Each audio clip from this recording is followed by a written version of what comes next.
The first case is from Sedgwick County, 127-543, State of Kansas versus Troy Henry Nelson. Counsel would come forward.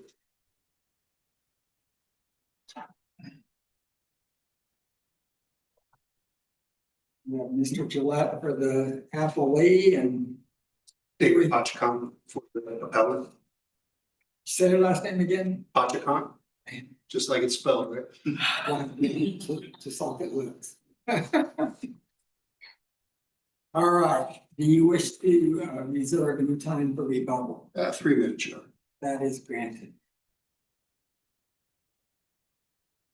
Begin whenever you're ready. Take the vote. Yes. Yes.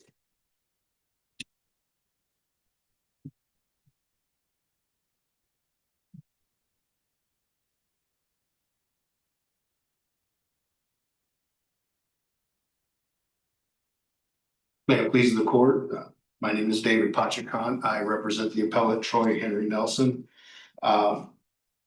We briefed 5 issues, though I think that for the sake of brevity with the time that we have today, I think there are 2 that I believe most warrant oral argument. The first being the issue of the amended information, which is issue number 1. I have to start by conceding that as the state indicated, this issue wasn't preserved. That was noted in my brief. Though I disagree slightly with the state that this issue can't still be dealt with here on appeal. I could have done a better job. I have to concede in briefing this issue as a non-preserved issue. To provide some backstory, though, I understand that your honors have read the briefs. The state amended the information at preliminary hearing to add a count of premeditated first-degree murder, attempted premeditated first-degree murder, though the preliminary hearing court stated that they could not add that as a separate count, that it had to be added as an alternative. The state argues that this was an error as the court applied the wrong multiplicity argument. However, that was the order of the court that was given at preliminary hearing. There was no motion to amend that. There was no motion to reconsider at the preliminary hearing. However, approximately 6 days prior to trial, the state amended the information unilaterally without requesting leave of the court. Unfortunately, Mr. Nelson's trial counsel did not object to that. In fact, as the state notes in its brief, defense's jury instructions listed those counts as separate counts as not in the alternative. Mr. Nelson, neither through counsel or by himself, objected to this amendment and proceeded to trial on that amendment.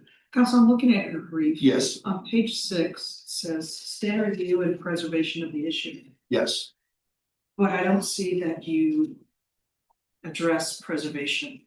Yes, and that's where I have to, I'm sorry. No, so you have the title there, but no address, correct? Yeah, standard review and preservation of the issue. So if I read it, I'm thinking I'm gonna hear about whether this is preserved or not, what exceptions apply. Yes, And that is not done, is that correct? yes, and that's where I must concede that I could have done a much better job addressing that issue. I do address the lack of preservation in the body of the brief.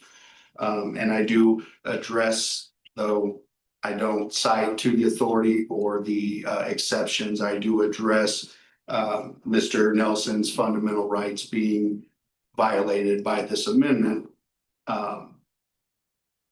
Though, as I said, I have to concede and candor to the court that I should have done a much better job briefing that issue.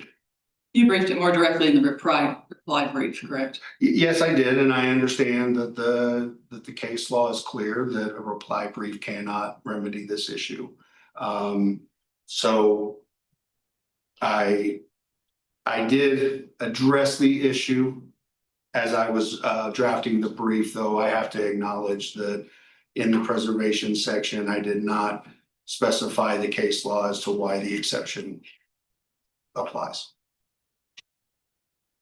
So without assuming that the court is not going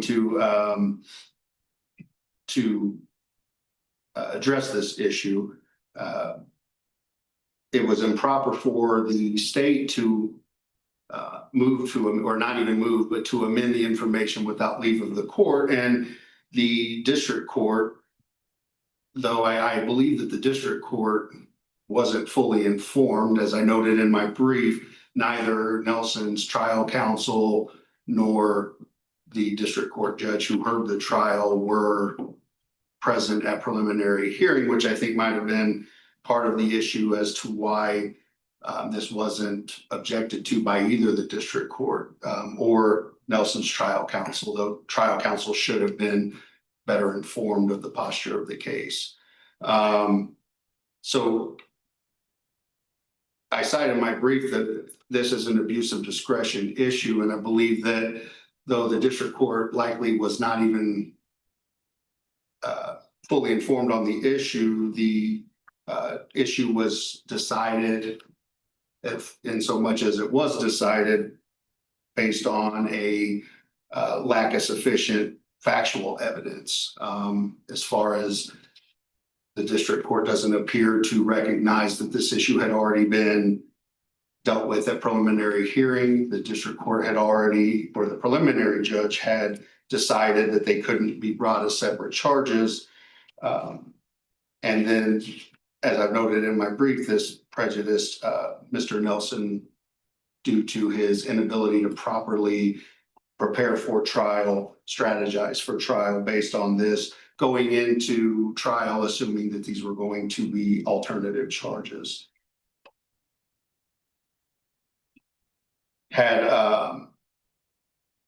Since this issue was already determined at preliminary hearing, adding these as separate charges again should have come with a new probable cause hearing.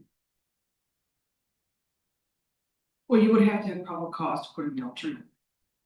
Yes, and I understand, I agree with And the that. defendant would have been advised of the punishment associated with at the arraignment. Yes.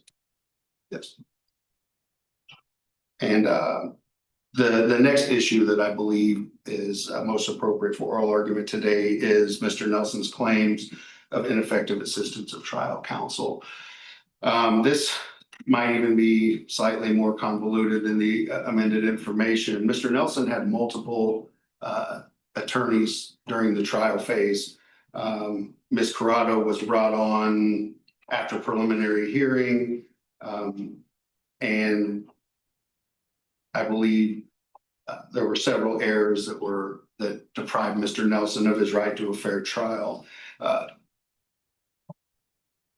There is disagreement between myself and the state on whether this issue is right for hearing here at the Court of Appeals. I acknowledge that generally speaking, a claim of ineffective assistance of trial counsel can't be brought for the first time on appeal. I think the disagreement would be whether it was brought, whether it was attempted. Mr. Nelson filed on July 27, 23, a motion for new counsel. Though it was titled as a motion for new counsel, he cited to the Strickland criteria, and he cited that he did not receive effective assistance of counsel prior to sentencing, where the judge heard this motion. He filed a second motion for new counsel, and at the top of that motion, he specifically cited a request for a Van Cleve hearing, and he cited again the Strickland criteria for ineffective assistance of counsel. Now, there's nothing in the record that indicates that the trial court treated this as a motion for ineffective assistance of counsel, though he did rule that he felt that trial counsel provided competent representation and then moved on. So Mr. Nelson, through his pro se filings, did attempt to address this at the trial court. I guess we can presume that in finding that his trial counsel was competent, maybe that was the judge ruling that he received effective assistance of counsel. Though I think that it's gray enough that I don't believe that the issue was addressed at the trial level, which is why I briefed it as not being addressed at the trial level. Yet I believe that based on the clear record in the case that this could be addressed at this. Refresh my memory, you asked for a Van Cleve hearing with our court as well, is that right? I did not. He did have appellate counsel prior to myself. And it was Who- denied. It was denied. It was filed as a request strictly because my client said he wants one.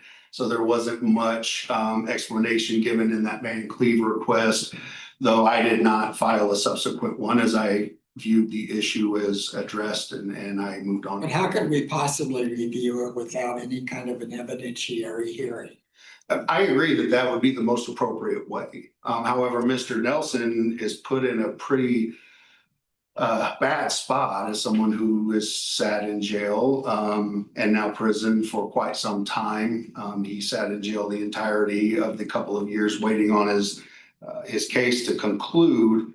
And then he attempted to address this issue at the trial level through his motions, though he didn't title them as a motion for ineffective assistance of counsel. I think the trial courts are instructed to view the content of the motion and not necessarily the title on these pro se motions in order to adequately address the issues. And I think Mr. Nelson addressed that these were ineffective assistance of trial counsel motions. I don't think it helps this court because no record was clearly made. Ms. Corrado was given the opportunity to respond to his multiple concerns and just stated that she wasn't going to.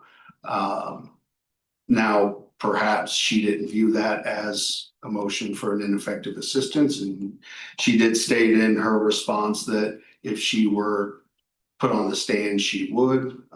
So perhaps she was viewing this as not an ineffective assistance hearing. So if this becomes one, then I'll obviously defend myself. But Mr. Nelson's put in a tough spot of, do I wait for this appeal to run its course and then file a 1507, which it would be the normal course of action.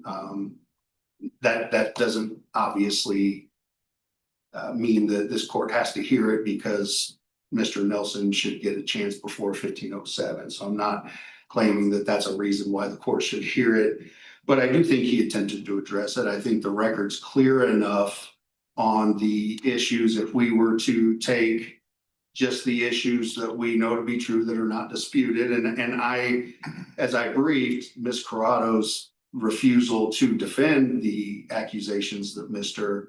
Nelson made, essentially made his accusations uncontroverted. And if we were to take those uncontroverted claims as the facts, because that's all that we have, then I believe that this court can look at the fact that she didn't have sufficient contact. Now, I do agree that the record, as the state noted, the record shows that maybe Mr. Nelson was being a little hyperbolic when he said there was no contact, because I do think the record reflects that there was some contact between counsel and Mr. Nelson. There wasn't any sufficient review of discovery, specifically text messages between Mr. Nelson and the victim that were entered without objection, without review with Mr. Nelson of, did you make these text messages? Is this you? What did you mean by this? I think that that's very clear, that it's clear from the record, from his objections, that they weren't reviewed with them. Could there be some benefit in waiting on pursuing an effective assistance of counsel until after the direct appeal is over? And you're then able to sit through and go through the entire record, because you only get one 1507. Yes, And that's one reason why attorneys will wait till the whole record's done. And then they go through everything that happened at trial, yes, hearing, sentencing, versus here, if we do follow your argument, it should be addressed. Your client is limited to their arguments present. So could there be some benefit of waiting to have a 1507? yes, I don't disagree that there would be some benefit to that. I think the most appropriate thing would have been for the trial court to treat his motion for what it was and have that hearing prior to sentencing. But of course, that didn't happen. So I do recognize the benefit to giving him his full evidentiary here, yes. You've used 12 minutes. Thank you.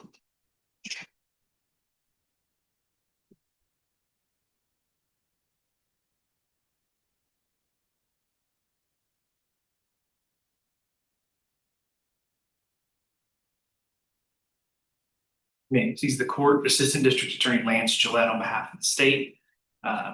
I'll confine my arguments today to issues 1 and 3 as opposing counsel did here today, unless this court directs me otherwise. Respectfully, the state maintains and the defendant candidly admits in the reply brief that in issue 1, the challenge to the amended information was not preserved. That he tries to brief a preservation exception for the first time in a reply brief, which he cannot do based on controlling Kansas Supreme Court precedent. How exactly was the amendment of the information?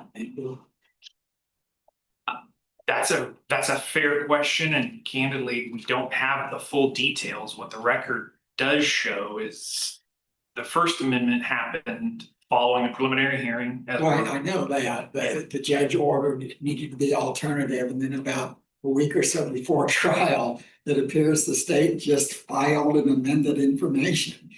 Well, am I right on that? I can't answer that 100% clear, because what happened was the state does file this, but there's no indication that there was any failure to communicate or seek or obtain the court. The record indicates that the court recognized that this amended information is there, made sure that the defense was aware of it. The defense had no objection to it. Was there what you're describing now, did that take place at a hearing?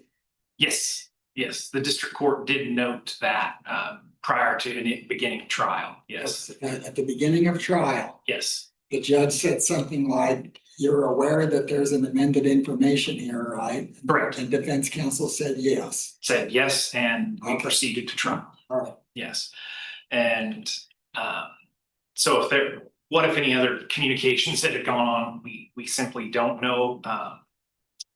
So we would respectfully maintain that the defendant's challenge to the amended information is not preserved. And as an alternative, as the state points out, the scenario here that I just discussed with Your Honor, that effectively constitutes a waiver of any ability to challenge the amended information pursuant to KSA 22-3208 subsection 4.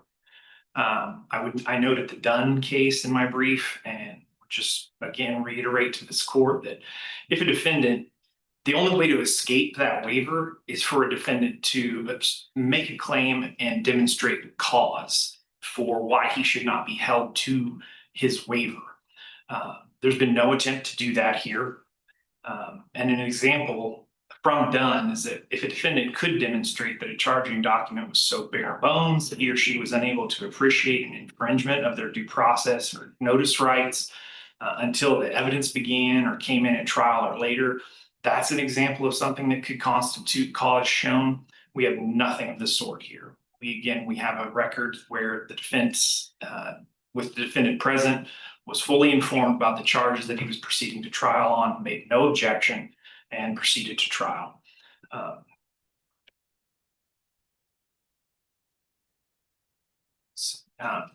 As far as I'll just stand on my brief in regard to the lack of merit as well.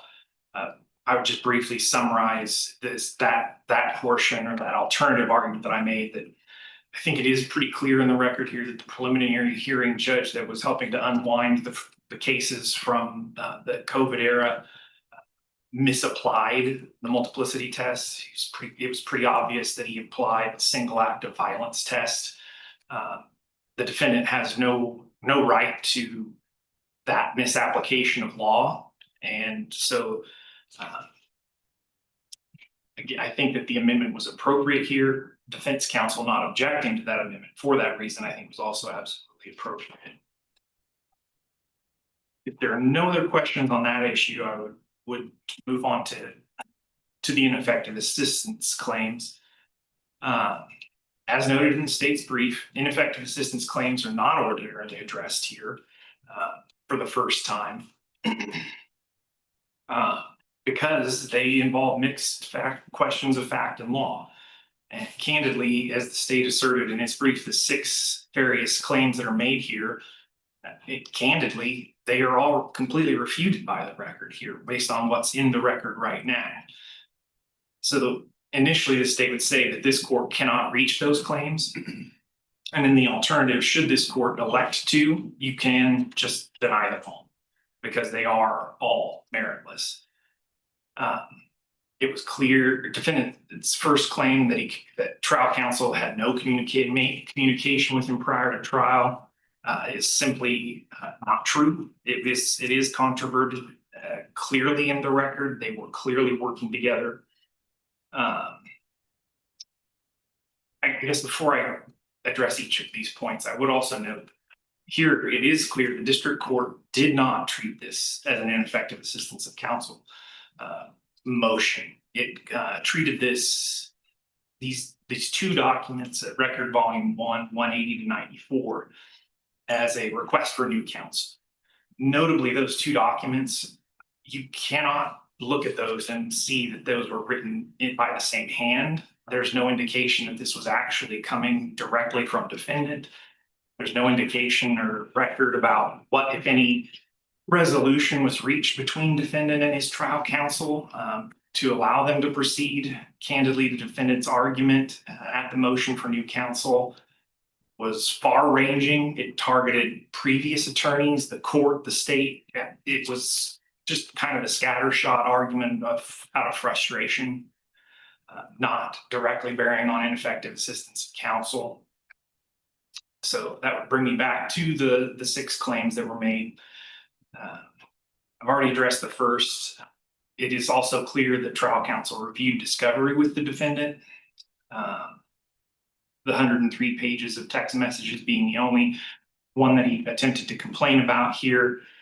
I would note that for each and every one of these, trial counsel was also clear that should these 2 motions have ever reached the point of considering them claim for ineffective assistance of counsel, she would have offered explanation contrary to defendant's claims. But again, we didn't get to that point. Third would have been the claim about a failure to object to the amended information. That's simply repackaged issue 1, then not calling the daughter as a material witness. There's simply no basis. It's other than conclusory statements in support of that. The daughter was available. She was actually held on the state's material witness warrant in this case. And after consulting with the defendant personally multiple times, he and trial counsel agreed to let her go. And so she was discharged from that warrant. So the victim's daughter never testified in the trial? No, How did they get in all the evidence about the phone call that the defendant made to her? it came in through the victim EL, who testified that she had been present and heard the defendant's voice on that phone call. The recording was done by the daughter, and it appears that it was trial counsel's strategic decision to allow that to come in with that form of foundation.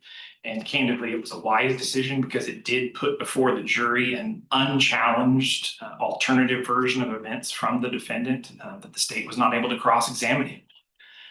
So it was a well-timed, well-thought-out decision, candidly, and a strategic one that is not really subject to an ineffective assistance of counsel claim. The claim that trial counsel persuaded the defendant not to testify, the only thing that's actually clear there is that the defendant did not testify. And in fact, what the record bears out is that he agreed with counsel's advice and exercised his right not to testify and told her, "I trust you." That was record volume 10, page 5.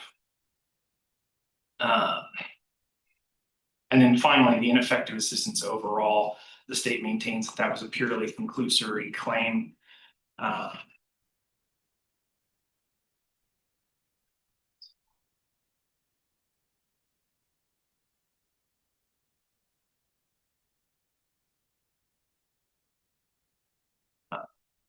And with that, on those two issues, the state has no further argument unless this court has specific questions about those two. Seeing none, the state would maintain that there was also sufficient evidence to support defendant's convictions. His challenge to the amended complaint and the ineffective assistance of counsel are not properly before this court.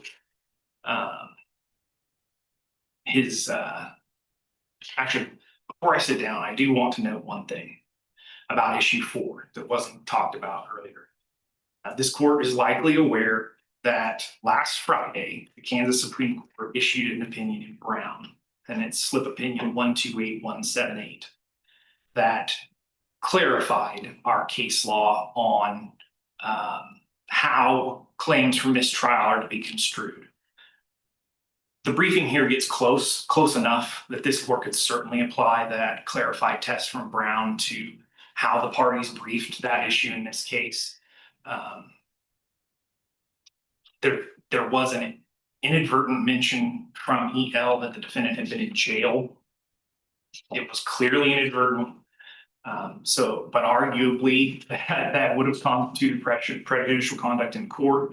However, Nevertheless, the district judge found that there was no fundamental failure, right? correct, Which of course now you don't use that term. correct. And you would agree that that doesn't prevent us from still reviewing the mistrial analysis, is that right? That is correct. I think that this court is, barring any kind of a motion for rehearing or modification in Brown, I think this court is duty bound to adhere to Brown, apply that analysis here, and I think that the briefing is sufficient to allow this court to do just that.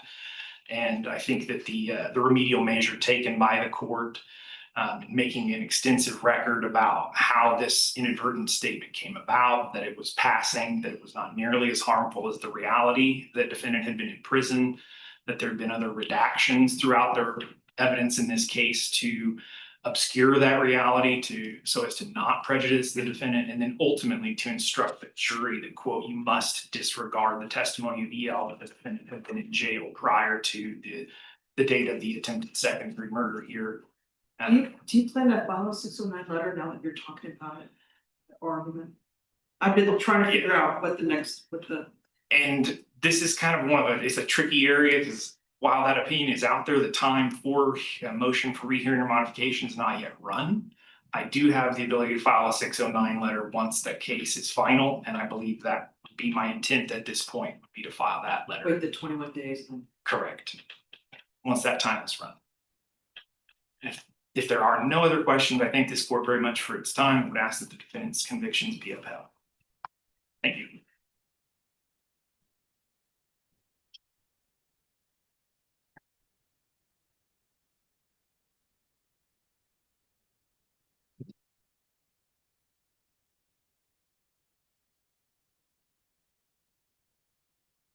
Police court. And Your Honors, I just have a little bit of rebuttal based on what the state stated. Specifically regarding the amended information, the state indicated that there was no failure to communicate based on this amended information, and I would simply note that there's nothing in the record that shows that there was any communication. It appears from the state's brief that the state's intent on filing this was to correct what it perceived to be the preliminary hearing judge's misapplication of the law. And that's something that I think the state should have done if it wanted to. However, there's nothing in the record that shows that this was done or communicated. The discussion at the beginning of trial regarding this amended information was just, there's an amended information filed, there was a count removed. And the state replied that we didn't remove a count, we simply removed the in the alternative language. That's the only thing we have in the record regarding this amendment. There's nothing that states that it was communicated to the court or defense counsel prior. As I've already said, and I think this goes more to the ineffective assistance claim that this court may very well kick to a 1507. The trial counsel should have recognized that this was done inappropriately and without seeking leave of the court, and should have objected. we can't speculate as to, you know, what would have happened after that. Regarding the ineffective assistance of counsel claims, I would just state that once again, I think it's very clear from the record that counsel was ineffective. So if this court does decide to decide this issue today rather than leaving it for 1507, this case was essentially a he said, she said. Mr. Nelson never denied that he was in the car. He never denied that they were in an argument. He never denied that the vehicle went off the road and that he then drove around the city for a while before the victim jumped out of the vehicle and Mr. Nelson drove off. The issue, the disagreement and what led to the most serious convictions in this case were that why the car went off the road, why Mr. Nelson grabbed the steering wheel, and the fact that Mr. Nelson was not able to give his side of the story is based on this entire string of ineffective assistance of counsel.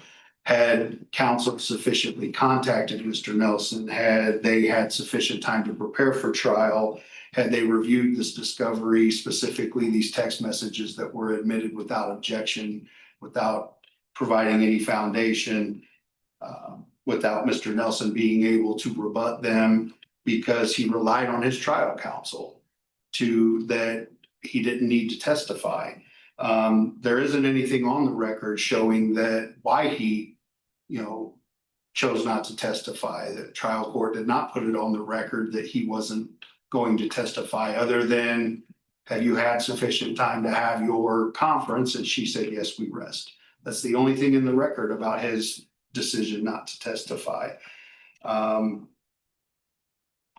The decision to let this witness go without being there to provide more foundation for the recording. And then, as I stated in my issue of overall ineffective assistance, trial counsel was admonished a couple of times about her choice to cross-examine witnesses simply by getting them to reiterate what they said under cross or under direct, and taking more time to do so than direct. So I would argue that if this court does decide to handle this issue of ineffective assistance, that the record is clear from what we have, that isn't controverted, that counsel was not effective and that he did not have a fair trial based on that. There are no other questions. I would rest. All right, counsel, thank you Thank you. very much for your briefs and your arguments. We'll get something to you as soon as we can.